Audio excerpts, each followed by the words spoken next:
नमस्कार दोस्तों। आज हम लोग देखेंगे कि एजेंसी ऑफ एजुकेशन या शिक्षा के अभिकरण या शिक्षा के साधन या शिक्षा प्राप्त करने के जो तरीके हैं, किन माध्यमों से आपको शिक्षा प्राप्त होती है, उसका अध्ययन करेंगे, उसके बारे में देखेंगे। यह टॉपिक आपका बीए फर्स्ट सेमेस्टर के फर्स्ट पेपर के अंतर्गत जो यूनिट फर्स्ट है उसका एक टॉपिक है।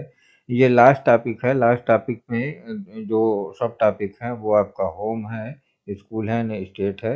तो सबसे पहले आज हम एजेंसी ऑफ एजुकेशन या शिक्षा के उपकरण की बात करेंगे कि वास्तव में क्या होते हैं। शिक्षा के उपकरण की बात करने से पहले किताबें आप देख लें। बार बार हम किताबों का नाम आप लोगों को बताते रहते हैं कि किताबें आप लोग अपने हिसाब से चयनित कर सकते हैं। इस पीडीएफ से देख लीजिए, जो किताब आपको अच्छी लगे वो किताब आप लोग ले सकते हैं।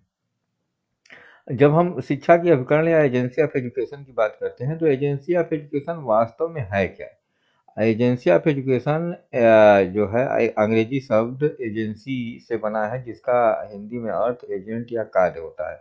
तो एजेंट से तात्पर्य है कि जो है जब कोई व्यक्ति कोई कार्य करता है या किसी के ऊपर प्रभाव डालता है या कोई ऐसा माध्यम जिससे जो है आप कोई चीज़ प्राप्त करते हैं।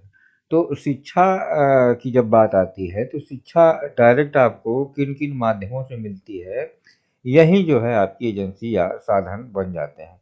क्योंकि शिक्षा आपकी जीवन भर चलती है, आजीवन चलने वाली प्रक्रिया है। बर्थ टू डेथ की बात होती है कि जब व्यक्ति जन्म लेता है तब उसे लेके मृत्यु तक वो शिक्षा ग्रहण करता रहता है।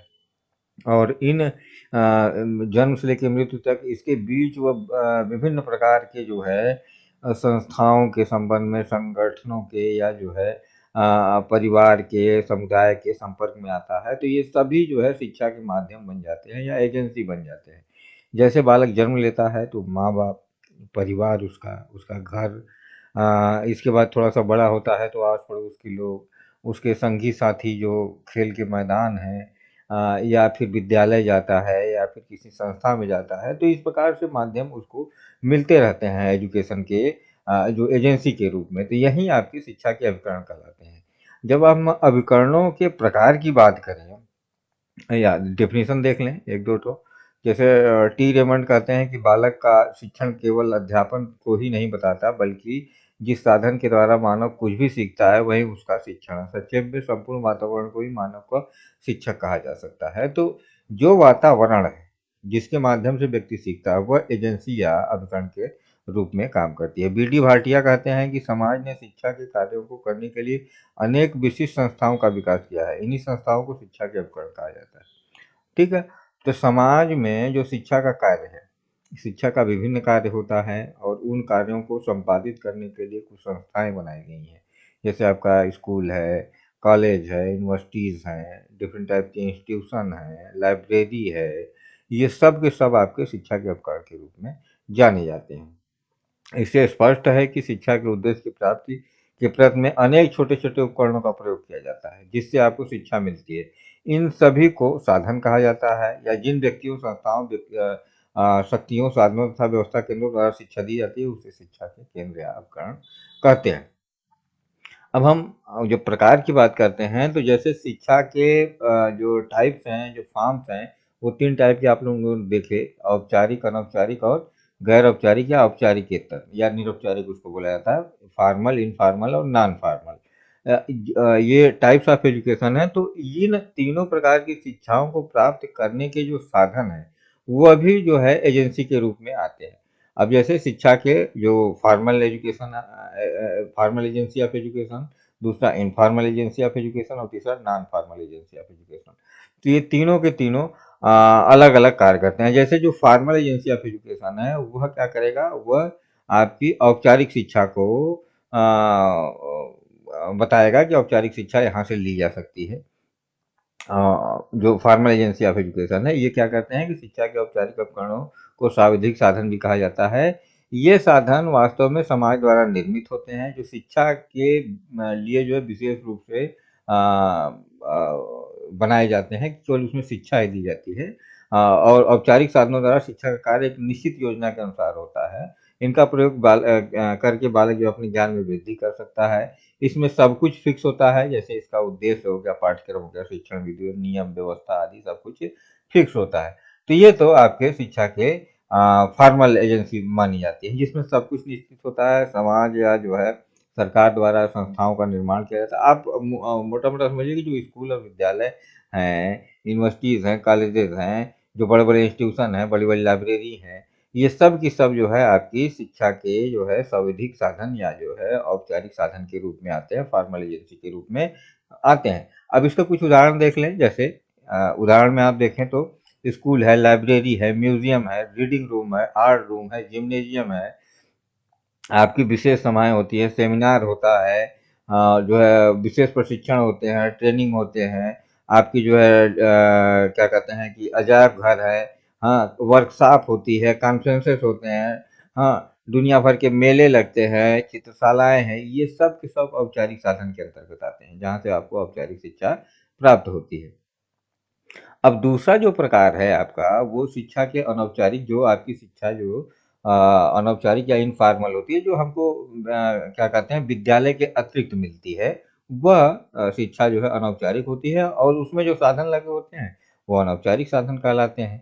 तो इसमें कोई जो है, जैसे पिछले वाले में कुछ नियम कानून के अंतर्गत, कुछ व्यवस्थाओं के अंतर्गत आपको शिक्षा मिल रही थी, लेकिन यहाँ पर शिक्षा के अनौपचारिक जो अभिकरण है, जो साधन है, यहाँ पर कोई निश्चित नियम होता ही नहीं है। व्यक्ति जो है अपने अनुसार जो है चीज़ों को सीखता है।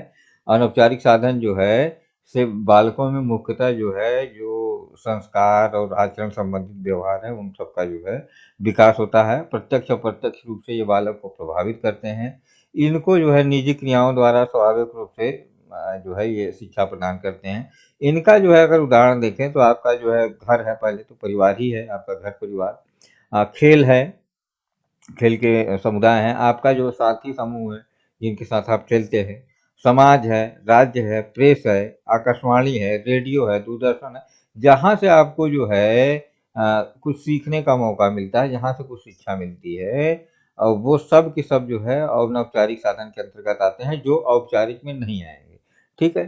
तो चलचित्र है, पत्र पत्रिकाएं हैं, खेल संघ हैं, सामाजिक सांस्कृतिक संस्थाएं हैं, राजनीतिक संस्थाएं हैं, यात्राएँ हैं, आप जो है डिफरेंट टाइप्स के टूर करते हैं, एक्सकर्शन करते हैं, एनएसएस है, एनसीसी है, आपका जो है डिफरेंट टाइप्स के क्लब होते हैं, जो साइंस क्लब ये सब बनाए जाते हैं। ये सब के सब आपके अनौपचारिक अभिकरण के रूप में आते हैं, नॉन फॉर्मल एजेंसी के रूप में आते हैं। तो मुख्यतः आपका जो एक तरीके से घर, परिवार, खेल, समुदाय, समाज, राज्य है, ये सब के सब आपके अनौपचारिक साधन के रूप में होते हैं। तीसरा जो प्रकार है औपचारिकेतर या नॉन फॉर्मल एजेंसी, इसमें जैसे हम लोगों ने बात की थी, अगर जो है आपको पिछला लेक्चर याद हो, तो नॉन फॉर्मल एजेंसी वास्तव में क्या है कि जब ऐसे व्यक्ति जो किसी कारणवश से अपनी पढ़ाई लिखाई छोड़ देते हैं, फिर से पढ़ाई लिखाई करना चाहते हैं, लेकिन उनको औपचारिक शिक्षा व्यवस्था में जो है जगह नहीं मिलती, तो औपचारिकेतर शिक्षा की तरफ वो बढ़ जाते हैं, जिसमें आपका जो है आंगनवाड़ी है, आपका जो प्रौढ़ शिक्षा है, ओपन डिस्टेंस लर्निंग है, दूरस्थ शिक्षा के अंतर्गत है, आपका जो पत्राचार शिक्षा है। इस प्रकार की शिक्षा में व्यक्ति किसी प्रकार का जॉब, नौकरी, अपना व्यवसाय करते हुए, अपना कार्य करते हुए जो है इस प्रकार की शिक्षा ले सकता है, और इसमें जो साधन लगे होते हैं वो निरौपचारिक साधन या जो है आपके नॉन फॉर्मल एजेंसी के रूप में आते हैं। अब इसके एग्जाम्पल अगर आप देखें तो ये क्या है, प्रौढ़ शिक्षा केंद्र है, पत्राचार है, शिक्षा संस्थान, रोजगार देने वाले संस्थान है, समाज कल्याण केंद्र है, रेडियो है, दूरदर्शन है, computer, satellite, internet, email, phone, mobile, ये सब के सब आपके नॉन फॉर्मल एजेंसी के रूप में आते हैं। तो ये सभी जो तीनों कैटेगरी है, इन फॉर्मल, इनफॉर्मल और नॉन फॉर्मल, ये तीनों के तीनों जो है, जो कैटेगरी है एजुकेशन की या शिक्षा के प्रकार है, इन्हीं को इनमें जो शिक्षा प्राप्त करने के जो भी जो साधन है, वो सब शिक्षा के उपकरण के रूप में जाने जाते हैं। Thank you very much.